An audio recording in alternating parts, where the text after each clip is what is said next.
ఇక సుందరి సంతోషపడుతూ ఉండగానే ఆళ్ళ అమ్మొస్తుంది. "రామ్మా" అని చెప్పేసి, "కూర్చోండి" అని చేయి పట్టుకుంటుంది. తులసి ఒక్కసారిగా చెయ్యి వదిలించుకొని అసహించుకుంటుంది. "అమ్మ ఏమైంది? ఎందుకలా ఉన్నావు?" అని చెప్పేసి అనగానే, "నువ్వేం చేస్తున్నావో నీకు అర్థమవుతుందా? నేనిక్కడికి మీ అత్తగారు పూజకి పిలిచిందని రాలేదు. నాకు మీ ఇంటికాడ వచ్చిన అనుమానం నిజమా? కాదా? అని తెలుసుకోవడానికి వచ్చాను. మన ఇంటికాడ చంటి మీద నువ్వు చూయించిన ప్రేమ, అభిమానం అంతా ఏదో పనివాడి మీద అనుకున్నాను. ఇక్కడికొచ్చాక నువ్వంత శ్రద్ధ చూయించడం తెలిసాక నువ్వు చంటిని ప్రేమిస్తున్నావు కదా!" అని చెప్పేసి సింధూరని నిలదీయగానే ఒక్కసారిగా షాక్ అయి చూస్తూ ఉంటుంది. శ్రీవల్లి కూడా అలాగే చూస్తూ ఉంటుంది. ఒక పనివాడిని నువ్వు ప్రేమిస్తున్నావు. నాకది తెలిసింది. వాడు తిన్న ఆకులో నువ్వు అన్నం తింటావా? అలాగే వానికి అక్షంతలు వేసి ఆశీర్వదించమంటావా? చంటి కాళ్ళకు మొక్కుతున్నావు. చంటి దగ్గర ఆశీర్వాదం తీసుకున్నావు. తను తిన్న ఎంగిలాకులో అన్నం తిన్నావు. అసలేమైతుంది? నువ్వు ఎవరికీ తెలియకుండా పూజ చేయడానికి కారణం ఏంటి? ఇవన్నీ నేను చూడలేదనుకుంటున్నావా? నేను ఇక్కడికొచ్చిన కాంచి నేను ప్రతి విషయంలో గమనిస్తూనే ఉన్నాను. అన్నీ చూశాను. చంటి మీద ఏదో సొంత భర్త అయినట్టు అన్ని అధికారాలు చెలాయిస్తున్నావు. అన్నీ చేస్తున్నావు. అసలు ఇవన్నీ ఇంట్లో ఎవరైనా చూస్తే ఎంత ప్రమాదం? అసలు ఏం చేస్తున్నావు? అసలు అర్థమవుతుందా? అనగానే, "అమ్మ చంటిని ప్రేమించకూడదా?"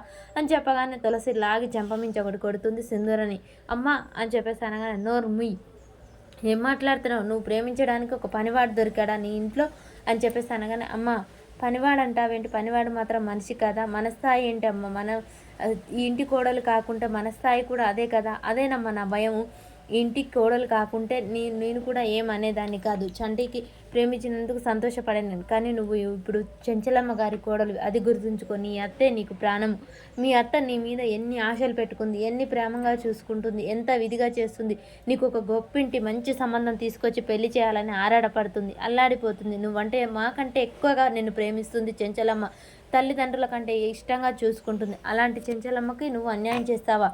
చూడు, నువ్వు చంటిని ప్రేమిస్తున్నావన్న విషయం తెలిసిందనుకో, నిన్నే కాదు అందరినీ కలిసి సజీవ దహనం చేస్తుంది. చూడమ్మా, నేను అమ్మ నా మనసు నువ్వు అర్థం చేసుకోలేవా?" అని చెప్పగానే, "అమ్మని కాబట్టే అర్థం చేసుకున్నాను. అమ్మని కాబట్టే నీ మనసు నువ్వేంటో చెప్పకుండానే తెలుసుకున్నాను. అమ్మని కాబట్టే నువ్వు చేసే తప్పటడుగు తప్పు అని చెప్తున్నాను. అమ్మని కాబట్టే నువ్వు చేసేది కరెక్ట్ కాదని చెప్తున్నాను" అని చెప్పేసి తులసి అయితే ఇక చాలా ఏడుస్తూ ఆవేదనగా రోధిస్తుంది. "చూడు, నీకు దండం పెడతాను. పుట్టినింటికి పరువు, మెట్టినింటి పరువు కాపాడు. లేకుంటే నేను చెప్పేది ఒకటే, నిన్ను చంపి నేను చచ్చిపోతాను నా కుటుంబంతో సహా. తెలిసిందా?" అని చెప్పేసి ఇక తులసి అయితే అక్కడి నుంచి వెళ్ళిపోతూ ఉంటుంది. ఇక శ్రీవల్లి దగ్గరకొచ్చి, "అక్క నీకు పెళ్ళయిందా?" అని చెప్పేసి అడుగుతూ ఉంటుంది. ఒక్కసారిగా సింధూర షాక్ అయి చూస్తూ ఉంటుంది. ఏం మాట్లాడకుండా, "అక్క నువ్వు పూజ చేసేటప్పుడు నీ తాళిబొట్టుకు నువ్వు బొట్టు పెట్టుకోవడం నేను చూశానక్క" అని చెప్పేసి అనగానే సింధూర అప్పుడు విషయం గుర్తు చేసుకుంటూ ఉంటుంది. సింధూర పూజలో తన తాళికి పసుపు, కుంకుమ పెట్టుకుంటుంది. అది శ్రీవల్లి చూసింది. "అక్క పెద్దవాళ్ళెప్పుడు వాళ్ళ మాటలు వినాలనే అనుకుంటారు. కానీ చంటి చాలా మంచివాడక్క. చంటితోనే నువ్వుండు. మన వీధిలో కళ్యాణి అక్కకు పెళ్లి చేశారు ఇష్టం లేనిది. తను ప్రతిరోజు ఏడుస్తూనే ఉందక్క. నువ్వు అలా కాకూడదు. చంటి చాలా మంచివాడక్క. నీ మనసు అర్థం చేసుకున్నవాడు. నువ్వు తనతో సంతోషంగా ఉంటావక్క. సరేనా? ఇక నేను వెళ్ళొస్తాను. శ్రీవల్లి జాగ్రత్త. నువ్వు జాగ్రత్త అక్క" అని చెప్పేసి అయితే వెళ్తుంది. మరి శ్రీవల్లి తాళి కట్టిన విషయం వాళ్ళ అమ్మకు చెప్తుందా?